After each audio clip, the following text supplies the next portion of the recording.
city. There's a lot of big distractions here. We're in the big city, like so many things. People have big dreams, that I guess dreams of the dunya. And I find myself sometimes getting distracted by a lot of the things of the dunya, like work. Sometimes I get distracted by even like, family and things like that. Sure. From my responsibilities with the Quran.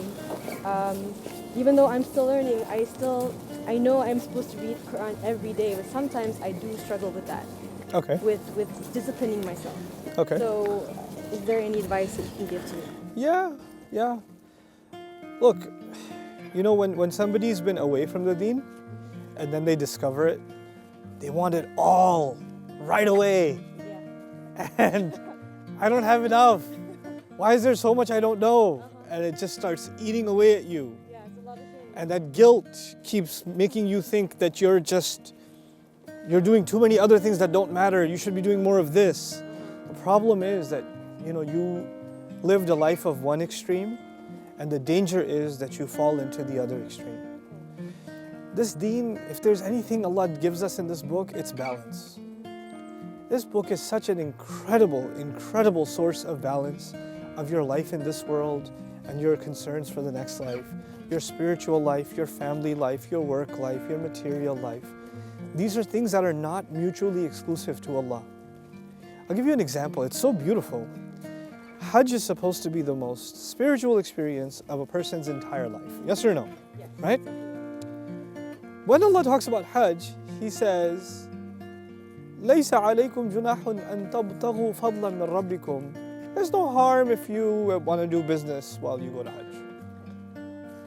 So you can go to Hajj to make some sales, because you're going to be a lot of people there, they might buy your product. So you can do business while doing Hajj. You're going to the most spiritual experience of your life. You're going to be dressed in clothes that you're supposed to be buried in. You're going to be simulating Judgment Day itself.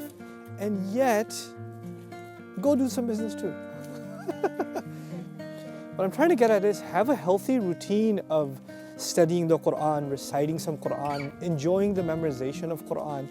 But this is a 15, 20 minute, 30 minute thing a day. You don't overdo this stuff. You don't do it for hours and hours. Don't start, like even a lot of people come and tell me, I listen to like hours of your lecture every day. And I say, why do you do that? I would not recommend you do that at all. That's not good for you. Because if you're doing that for hours, there's other things that you should have been doing that you're not doing. Like if you're a mom, you should be spending time with your kids or with your husband or doing some exercise, do something else. And so how do you find a healthy balance? The thing is, what does this book want you to do? Like, think about it. وَالذَّارِيَاتِ ذَرْوًا. The winds, Allah swears by the winds that blow. You're going to read Ibn Kathir about the winds that blow, or go experience the wind blowing? What does He want you to do? Experience the wind. Yeah, أَفَلَا يَنظُرُونَ إِلَى السَّمَاءِ كَيْفَ خُلِقَتْ كَيْفَ رُفِعَتْ. Oh, didn't they look at the sky, how it's been raised? You're not gonna find answers to that, do justice to that ayah by studying the grammar of that ayah or doing the tajweed of that ayah. All of that's nice, but go spend some time looking at the sky. That's what you're missing the point. Experience life. That's what He wants. That's what He wants. In so many ayat, He wants you to go, قُلْ سِيرُوا فِي الْأَرْضِ. Go travel in the land. Go travel. Go look at historical sites. That's literally what He tells us to do. He wants us to go visit nature. فَانْظُرُوا كَيْفَ بَدَأَ الْخَلْقِ. Go see how life began. Because you can't appreciate those ayat if you don't go look at this stuff. You see what I'm saying? So there's this beautiful thing that, the world around us, like we're walking here and we see this tree. And this tree reminds me of مَثَلُ كَلِمَةٍ طَيِّبَةٍ كَشَجَرَةٍ طَيِّبَةٍ. This tree reminds me of, Allah gives the example of a good word is like a good tree. So this tree became a reminder for me of the Quran, right? But when I'm studying the Quran, it reminds me to go outside and look at the world.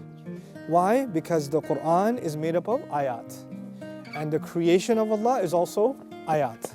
So the ayat of revelation push you to think about the ayat of creation. And the ayat of creation keep bringing you back to the ayat of revelation. And you keep cycling between the ayat. Actually, all that we experience in this life is an ayah. It's not deen versus dunya, it's just ayah. That's the term that describes human experience in the Quran.